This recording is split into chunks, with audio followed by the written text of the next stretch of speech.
everybody, welcome back to Under the Hood, the show where we dive into what Orbee is building and why we're building it. Today, we're going to talk about segmentation.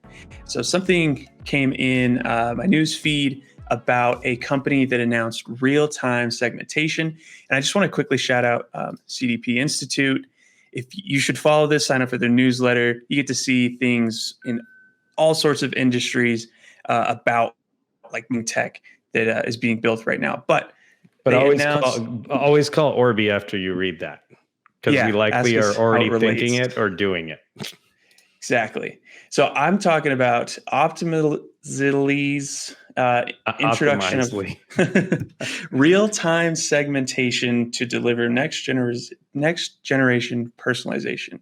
So, Atul, what does real-time segmentation mean? I don't know if we want to start there or maybe start with segmentation in general. Well, no, we could start there just because this news, to me, a lot of this stuff is just incremental improvements, right? Like, Chris, ever since you kind of took over the marketing role, our goal has been to get incremental updates out there to the industry, automotive industry. So this to me is just a very small incremental change, but it's a big deal when you actually think about the engineering that goes in, right? Same thing with Orbee, right? We talked about SMS, right? Why is it not just a snap of the fingers and add it?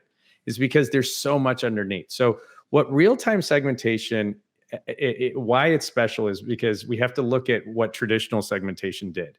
Traditional segmentation basically used historical data or data that's in the database over a long period of time, and you would basically query that database. You'd say, where this person did this and then did that, right? Mm-hmm. And there's two things that are lacking in this scenario. Number one is you're lacking sort of what action happened like right now. You know, is the user shopping on the website right now? And then the second piece is, and that actually real quick, so that could be dealt with things like real-time pub sub, MQTT, event-driven things that, and for all the tech people tuning in, that would be things like Apache Pulsar, which we're starting to use, or Kafka, and any of these event streams that could tap into real-time events. Mm-hmm. The second piece is really around the fact that most of the data that's being refreshed is lagging, right? And so what you have is you have this, there's no way you could get to real time unless all of your APIs to all of your data sources are in real time. We know that in automotive, CRM, for instance, in the push towards APIs, yes, it's moving in that direction. But right now it's like feeds, right? FTP, SFTP feeds. I'm going to drop you yesterday's snapshot of the CRM, and that's what you're going to use to decide things. But that's why Orbee has a client-side tool. So I want to talk about sort of that specific piece, which is how do you actually deal with this notion called fresh data, right? They're talking about fresh data. And that's what I'd love to sort of compare to what we're doing here at Orbee. But I think that's the key word right there. You could see it right in the second paragraph, and it says fresh data. And the key is, how do you actually segment those people and then make that segmentation usable in real time, right? So it's one thing to like make the segment and say, Chris is now in this segment of electric motorbike buyer. Mm-hmm. But now how do you actually change real-time personalized experiences on the website or in text messaging or in mobile notifications? That's really the other side of it. So it's one is data coming in with fresh data, and the other is how do you actually activate that in real time? And we've been working a lot on both of those aspects. And so I'd love to kind of share a little bit about that. So traditionally, so dealers might have been doing some things with segmentation, but it's just been like with the data that kind of comes into the CRM. But again, that's not real time. So that's like, okay, at the end of the day, or maybe like after a salesperson meets with somebody, they're entering some records, or whenever a vendor is actually pushing in data to the CRM, Then they're sort of manually going in and saying, okay, let me create some filters or queries of people that looked at this body style or people that came in and were interested in trading in. So it's kind of, there's a little bit of a delay to it. And so now what you want to talk about is real time, and is the real time data being pushed into the CRM, or where is that data actually going to be Yeah. stored and then used? Yeah. So first of all, the CRM, man, that's like this interesting thing for this industry because everyone wants the data in the CRM as sort of a log. And some CRMs, it's important to have it in there because the other actions, all the other vendors that are connected to it, taking action on the status of a lead, et cetera. But I do believe that lead management, meaning like the outbound calling, the BDC type of high throughput sales, is not going to be done through the CRM. And then a lot of this segmentation and optimization is not going to be done in the CRM. The CRM is still important for that master record. So let me show you kind of two things. I want to show sort of back end segmentation and front end segmentation. So this is going to be very interesting.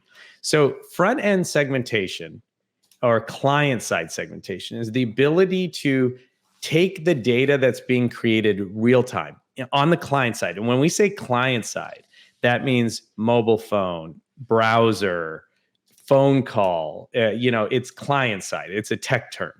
And so what you're seeing here, for instance, right, this welcome back is here because we actually have data about this user. And what you're seeing here is like the fact that it knows that I have looked at these cars and it knows that I'm in a certain segment that could be, important for me to be targeted a certain way. So I don't know if the dev tools actually show in this screen share. No, they don't. They don't. I'm going to go ahead and stop sharing this, and I'm going to share the actual full browser window. Okay. And we're going to get a little technical here. All right. So what you're seeing here is actually, and by the way, our tag helper doesn't show either.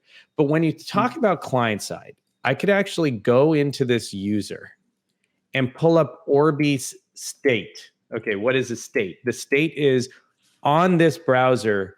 What does Orbee system have for the dealer to tap into? We know things like their ID number. Okay, we know the page views that they came from immediately, and we also can pull up their entire history. We know if they've opted in or out because we have some new consent management tools coming in. And we know if they're a new visitor or not a new visitor during this time, right? If you're not a new visitor, but this is your new visit, then we now know you're coming back, right? So there's a lot of this logic, but then you can actually take this ID number and you could go and actually ping APIs and say, hey, for this given user, what cars did they look at? I don't know if I have this. You know what? We'll have to pull this up later. But it can actually pull up all of the known cars that I've looked at. So this is, and the segments I'm in. So when we look at another screen I'm going to share here, this actually shows you kind of what the system knows about you, right? And this is the server side. So if I go into the server side, I look up, let's say Brian Davis, right? A VP of sales here. I could pull up for this one store everything he's done and experienced, whether it comes from a third-party widget or on the site or in a subdomain. We've collected all this information. We know how many visits he's had. We know what sort of vehicles he's looked at. And the key is being able to put them into segments. So we could actually say, hey, this is a segment of people that are interested in electric vehicles who try to get an appointment to select an oil change. Well, wouldn't that be great to say? I mean, you don't want to cannibalize your fixed ops. That's the profit center. But imagine now knowing that this person came into service, but he was also eyeing a electric vehicle. And we could actually tell you how many people are in these segments. And so with this specific client, we're not dropping segments at Facebook and Google and all these other places. It's really first party data. So we have about 2,767 people that have looked at electric vehicle content. And these are tied to real people. Now, if we don't know who they are, they're anonymous. But that's this thing that you do. You could actually take server side data from everywhere, right? Your CRM, your call tracking, your outbound email audit logs, and you could pull it into a single system. Use that data to determine who falls into what bucket. You could also move that to be more and more real time, right? And then depending on what bucket you're into, Chris, when you visit the website again, or you interact with any digital property or technology, it could go back to the server and freshen up your client side file, if you will, right? So you do 5 things on the website. It now knows you looked at 5 cars. Then you go to the store and you talk to them about 3 new cars. Well, the next time you come to the website, it will actually have all 8 cars in your history. Got it. And so all this data is now actually able to do segmentation client side with server side data, and server side with what data is coming from the browser or the apps. And then you do that increasingly in real time. So again, real time is all about fresh data. You can't really control how quickly you could get feeds from third-party systems.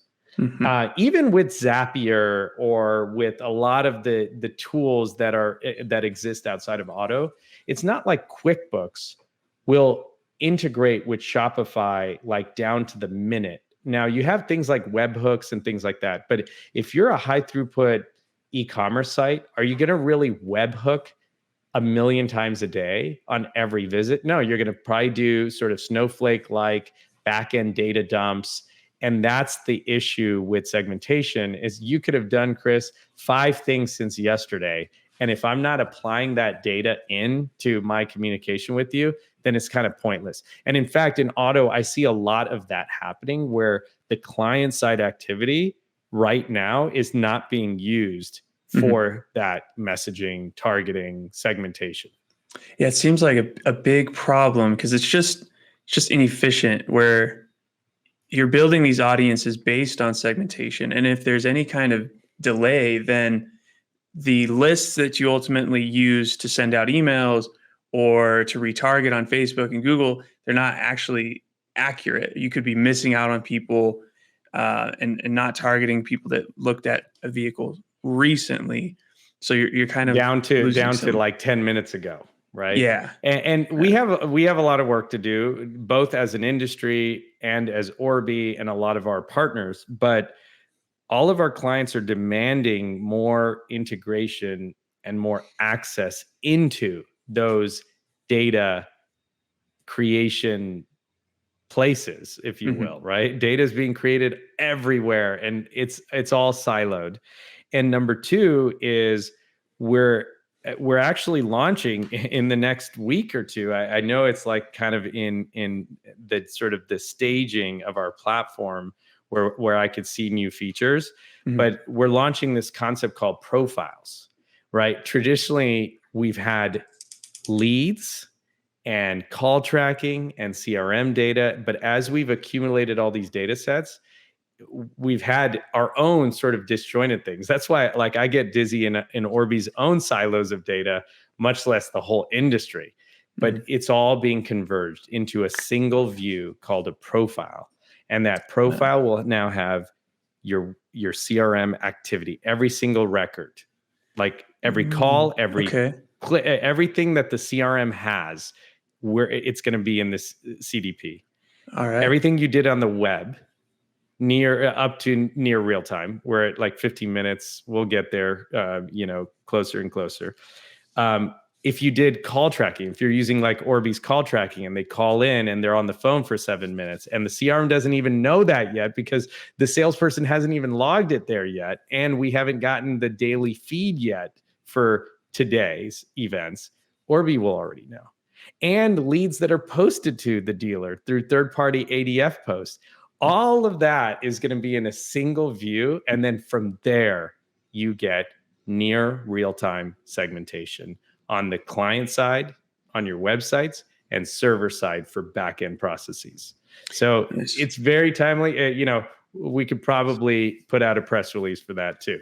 Yeah. Like I was going to say, did. We've talked about like product roadmap kind of stuff, but let's do a sort of product launch on here and actually show what that looks like and talk about what you can do with it.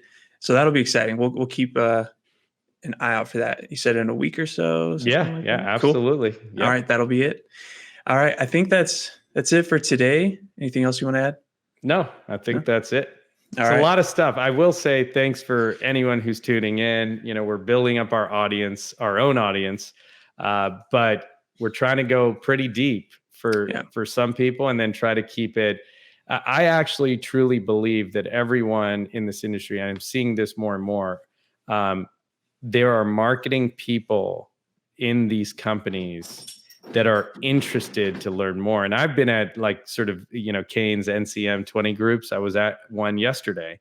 And you could tell that there is increasingly an audience for this type of technical deep dive. So, it's cool to kind of be able to speak to both audiences. Yeah, we're going to lean into the technical side of things, if you couldn't tell already. But all right. Thank you everybody for watching.